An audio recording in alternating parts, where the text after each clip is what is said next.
Now, your Weather Authority forecast, sponsored by Greenway of the Shoals. No fees whatsoever on your next car. A new way, the right way. Greenwayoftheshoals.com. The Storm Prediction Center highlighting a large part of the southeastern United States for severe weather tomorrow. You're going to see a lot of maps like this tonight, tomorrow. Here's the deal. I don't want you to get too hung up on what color or category you are in. Here is what you need to know for North Alabama and southern Middle Tennessee. Storms tomorrow afternoon and especially tomorrow evening and tomorrow night will have the potential to produce intense and destructive straight-line winds, flash flooding, tornadoes, and quarter-size hail. This outbreak looks to have a little bit more intensity to it than our last severe weather threat on Wednesday. Timing for the light blue, 3 to 11 p.m. Generally, this is going to be west of I-65. That 3 p.m. number, that's going to be for some afternoon storms that could develop. At the latest, this would be closer to a 5 or 6 p.m. start. It could last past midnight in parts of Jackson, DeKalb, Etowah, and Cherokee counties. So let's go to the futurecast. Through tonight, mainly dry. Just a few sprinkles at times. As we head into the day tomorrow, a shower or two possible, but this model suggesting we stay mostly dry and get quite warm with temperatures climbing into the mid to maybe even upper 70s. Very warm, unstable air in place as we head into Saturday afternoon. We could see some storms by 3 or 4 o'clock start to develop in northwest Alabama. Initially, these will be developing in what's called a capped atmosphere. Essentially, these showers and storms won't be able to tap into the full potential of the unstable air and wind shear we will have in place. That cap will break as we head into Saturday in the late afternoon and evening. Probably 5 to 6 p.m. is what we're thinking.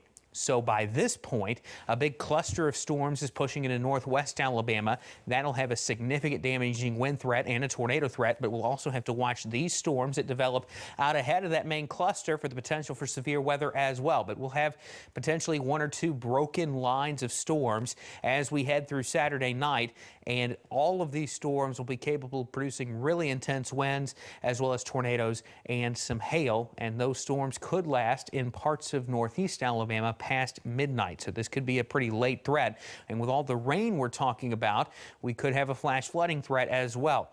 Some spots will see over an inch of rain.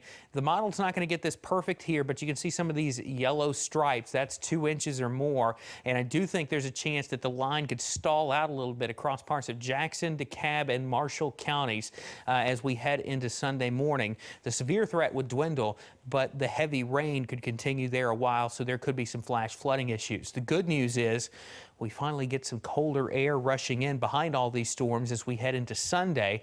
That will give us an end to the severe weather threat for a while. So even if you're not a fan of the cold weather, at least take some solace in the fact as it gets cold as we head to Sunday and into Monday, that at least we're not dealing with any severe weather as we head into next week. But Saturday, we've got that potential. You've got to be aware of what's going on tomorrow and tomorrow night. Have a way to get warnings and have that plan set up before the storms get here. Know what you're going to do if you're placed under a warning. What's your game plan? You got to have that done tonight or tomorrow morning before the storms get here.